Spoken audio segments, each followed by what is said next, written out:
Thanks, Alan. And I would now like to ask Martin Little to come up and tell us a wee bit about his work and, in particular, some of the technologies that are going to be prevalent in the next few months and years. He says, take that.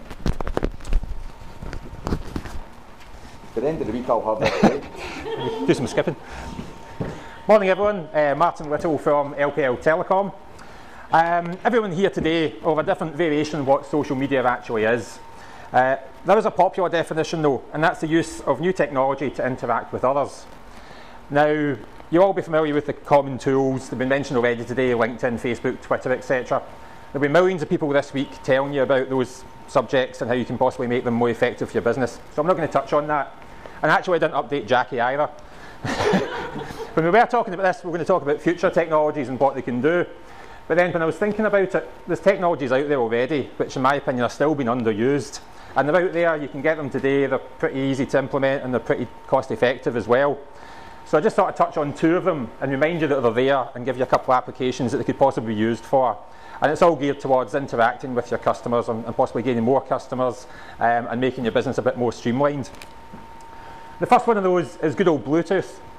Now, possibly people don't think of Bluetooth in the social media frame, and that's fair enough, it was out long before that phrase was ever used. But it's not just for your earpieces and jumping in the car with. And I'll use Esquires as an example here.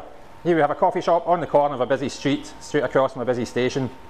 But they have quiet periods like everyone else. If you pop upstairs just now, it's pretty quiet. So in that 10 to 12 period, and the after lunch to end of day period, what do they do to drive in customers that are walking past?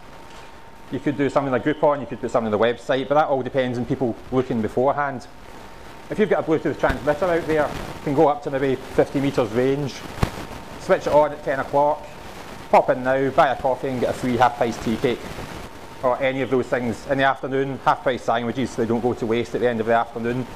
That's completely controllable by the venue, you can put it on, be very spontaneous, and it's a very instant hit. It's only people walking past within those few metres range that are going to get that text message. It's not classed as spamming because you would have to send a text first saying Esquires would like to send you a special offer. Do you accept? Say yes, and then you get the offer voucher through in the form of a text message. Really, really simple to do.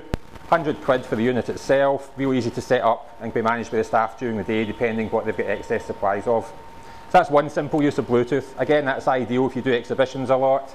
Or if you have temporary sites like maybe the AA and REC do at service stations, etc. Second thing I'm going to touch on, and I couldn't do anything without mentioning phones. Good old smartphone. Just about everyone has one of these in their pocket now, or if not, they're thinking about getting one for the next upgrade. That means there's a lot of technology walking about in people's pockets for business now, and a lot of things that people maybe put off doing before, thinking they were too expensive or too complicated, are now pretty easy to implement. Second example I'm going to give is for any companies that maybe have field-based engineers or field-based staff or anything like that. And it's a simple data capture form and job allocation tool. So most of these devices have GPS built into them, so you can find out immediately where any of your staff are. If you've got 6 plumbers dotted around Glasgow, an emergency job comes in, you want to see which one's nearest that job so you can send them. So that makes your company far more efficient. You can also take it the next step further. So you know what it's like, you're waiting in for somebody to arrive, tradesmen come at 9 o'clock in the morning, 9:15 they're not there. What do? You dig out the phone book or dig out whatever you booked it on to find the phone number, phone up the office, try to get an answer, someone answers it, they don't know where the engineer is, they say I'll phone you back, they try to get hold of the engineer, then you're just peed off because you're waiting for two things, the engineer and the phone call.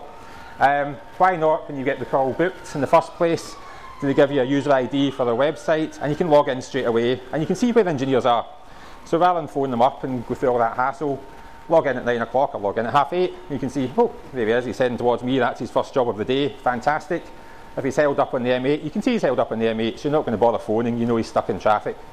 And also the engineer's got two-way traffic on there as well. So if he is at a previous job and he's been held up, he can just upload his latest status and say, held up at appointments, running 15 minutes late.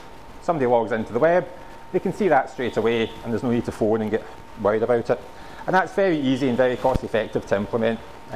Used to be expensive and some of the big boys have had it for ages when they had big investment budgets. But now, small company, and we've dealt with companies with 3 or 4 users on that system. As I say, very simple and very easy to implement and making best use of the technology that people are walking about with in their pockets already. So that's all I want to talk about, just a couple of different examples for you, and as with everyone else, I'll be around at the end if anyone's got any questions on those. Thank you very much.